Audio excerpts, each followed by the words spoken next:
जैसे धनवान होता है ऐसे ही ये शरीर अंतवान है, नाशवान है।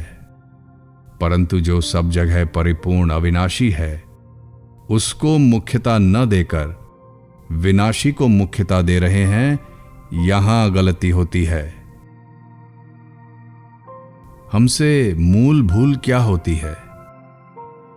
परम श्रद्धेय स्वामी रामसुखदास जी कहते हैं, हम लोगों की मुख्य भूल क्या होती है कि जो जड़ है, नाशवान है, परिवर्तनशील है, उसको तो सच्चा मान लेते हैं, मुख्य मान लेते हैं, और जो चेतन है, अविनाशी है, अपरिवर्तनशील है, उसको गौण मान लेते हैं, सेकेंडरी मान लेते हैं। हम शरीर की मुख्यता को लेकर के सब काम करते हैं। हम तो यहीं यानी संसार में रहने वाले हैं, यहां के आदमी हैं। इस प्रकार हमने अपने को शरीर संसार के साथ मान लिया। शरीर का आदर हमारा आदर हो गया, शरीर की निंदा हमारी निंदा हो गई। इस प्रकार जड़ता की मुख्यता को लेकर चलने लगे और चेतन की मुख्यता को बिल्कुल भुला दिया, मानो है ही नहीं। मुख्य में अमुख्य की भावना और अमुख्य में मुख्य की भावना, जो वास्तविक है उसका तिरस्कार और जो अवास्तविक है उसका आदर, यह मूल भूल हो गई। अब कई भूलें होंगी, एक भूल में अनंत भूलें होती हैं। धुर बिगड़े सुधरे नहीं, कोटिक करो उपाय, ब्रह्मांड लौ बढ़ गए, वामन नाम न जाए। भगवान के अवतारों में सबसे लंबा त्रिविक्रम अवतार हुआ, जिसके 3 कदम भी त्रिलोकी में पूरे नहीं हुए, परंतु उसका नाम तो वामन अवतार ही हुआ। इतना बड़ा अवतार होने पर भी नाम तो छोटा ही रहा, कारण कि आरंभ में मूल में ही बात बिगड़ गई। तो अब कितना ही प्रयत्न करो, बात सुधरेगी नहीं। ऐसे ही मूल में जड़ता को मुख्यता दे दी तो अब भूलों का अंत नहीं आएगा, तरह तरह की भूलें होंगी। अगर हम इस भूल को सुधारना चाहें तो हमारे लिए एक बहुत आवश्यक बात है कि जड़ और क्षणभंगुर शरीर की मुख्यता न रखें। देखो, ये प्रत्यक्ष अनुभव की बात है कि मैं नहीं बदला हूं, शरीर बदला है। फिर भी बदलने वाले को ही मुख्यता देते हैं कि हम छोटे हो गए, हम बड़े हो गए, हम स्वस्थ हो गए, हम बीमार हो गए, हमारा आदर हो गया, हमारा निरादर हो गया। कहां तुम्हारा आदर हो गया, कहां तुम्हारा निरादर हो गया भाई? हमारी बात नहीं रही, तुम्हारी बात रह गई, तो बाधा क्या लगी? इस ना रहने वाली चीज की भी कोई सत्ता है क्या? इसकी भी कोई महत्ता है क्या? पर मूल में जड़ता की, नाशवान की मुख्यता मान ली। जो वास्तविकता है उसकी परवाह ही नहीं। अब बातें सुनाओ, पढ़ाओ, सब कुछ करो, पर भूल को छोड़ेंगे नहीं। बस हमारे नाम की महिमा होनी चाहिए, हमारे रूप का आदर होना चाहिए, ये बात भीतर बैठी है। अब कितना ही सुनो सुनाओ, सब रद्दी हो जाएगा। अब इस बात को जान लें कि वास्तव में नाम हमारा नहीं है, हमारा रूप शरीर नहीं है। जब पेट में थे तब नाम नहीं था, जब जन्मे तब भी नाम नहीं था, 10 दिन के बाद नाम धर दिया गया। वो नाम भी अगर बाद में बदल दिया तो उसको पकड़ लिया। नाम और रूप दोनों बदलने वाले हैं, मिटने वाले हैं। जो मिटने वाला है उसको तो पकड़ लिया, और जो रहने वाला है उसकी परवाह नहीं। अपने आप भी विचार नहीं करते और कहने पर भी ख्याल नहीं करते, कितनी बड़ी गलती की बात है। कम से कम उसका ख्याल तो करना चाहिए कि ये बात ऐसी है। अब तो हम चेत गए, होश में आ गए, अब ऐसी गलती नहीं करेंगे। अगर अभी ख्याल नहीं किया तो जितना दुख पाना पड़ेगा इसी से ही पाना पड़ेगा। जन्म मरण भी इसी से होगा, नरक भी इसी से होगा। बिल्कुल उल्टी बात पकड़ ली तो अब उसका नतीजा सुलटा कैसे होगा? उल्टा ही नतीजा होगा। अभी भी सावधान होकर के अपना काम ठीक तरह से कर लेना चाहिए, नहीं तो बड़ी दुर्दशा होगी भाई। एक कायदा है कि जिसको मान लेते हैं उसमें जिज्ञासा नहीं होती, शंका नहीं होती।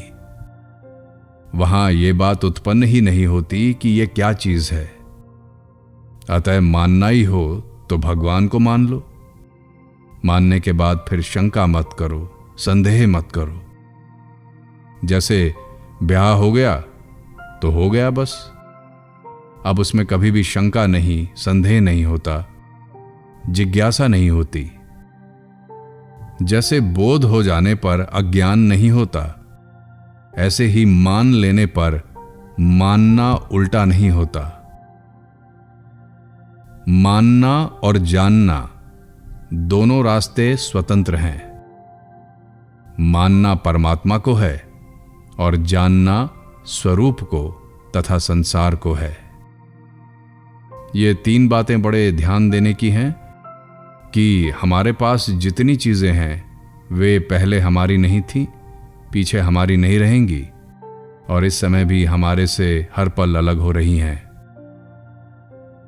यहां आकर बैठे, उस समय जितनी उम्र थी उतनी उम्र अब नहीं रही। मौत उतनी नजदीक आ गई। शरीर का हर पल वियोग हो रहा है।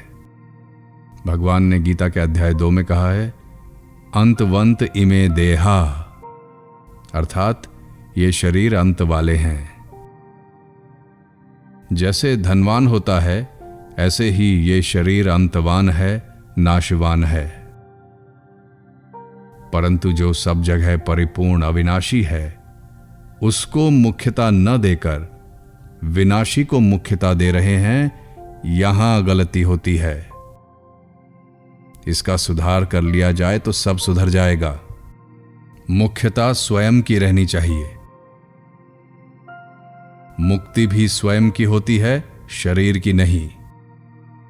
शरीर को अपना मानने से ही बंधन हुआ है।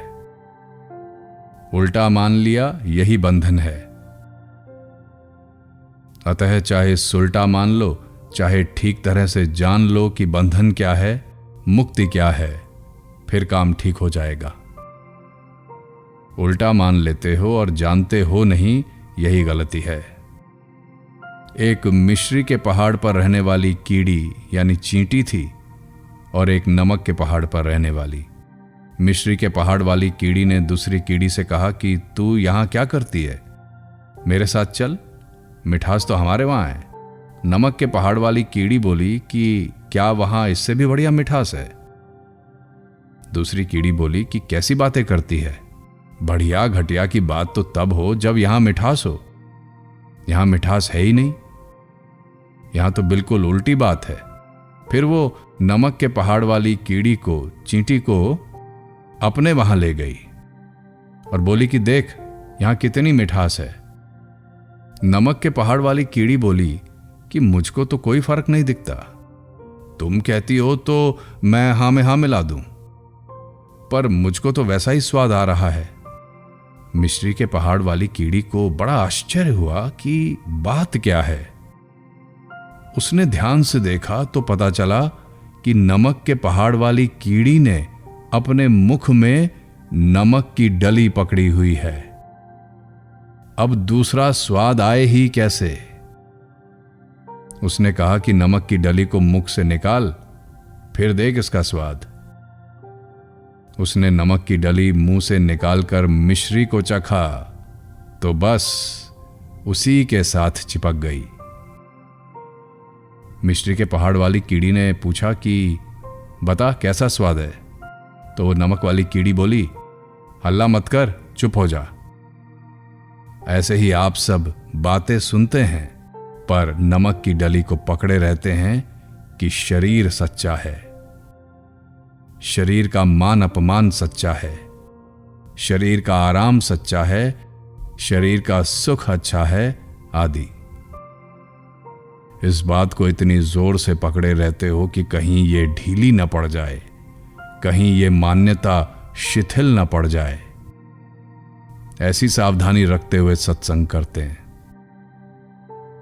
वास्तव में ये कुसंग यानी असत का संग हो रहा है, सत्संग नहीं हो रहा है। मान्यता होने पर फिर शंका नहीं रहती, जिज्ञासा नहीं रहती। मेरा अमुक नाम है, ऐसा मानने पर फिर यह नहीं होता कि मेरा अमुक नाम कैसे है, कब से है, क्यों पड़ा है। विवाह होने पर आप मान लेते हो कि हमारी पत्नी है और वो मान लेती है कि हमारे पति हैं।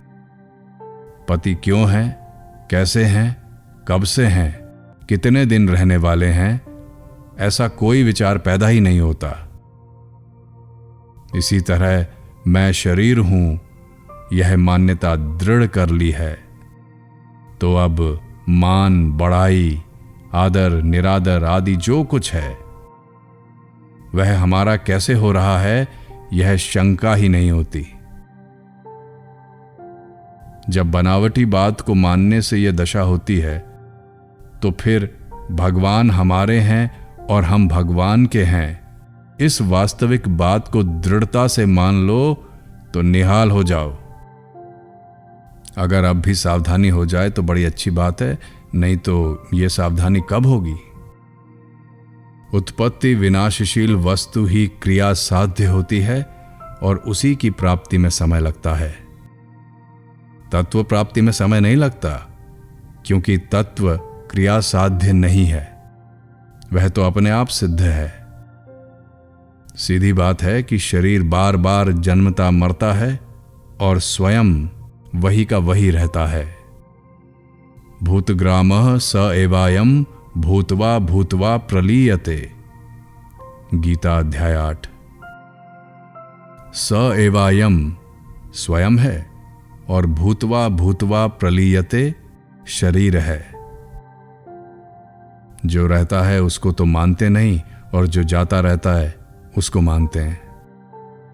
अतः इसमें थोड़ा जोर लगाएं कि ऐसा हम नहीं मानेंगे। अब निरादर हो गया तो क्या हो गया, अपमान हो गया तो क्या हो गया। जैसे पत्थर का निरादर हो गया तो क्या, और अपमान हो गया तो क्या। सही बात को सही मान ले बस। सही बात समझ में नहीं आए तो शास्त्र और संत महात्मा की बात मान लो कि भगवान हैं और वे हमारे हैं। उनकी बात मानने से भगवत प्राप्ति की जिम्मेवारी उन्हीं पर आएगी।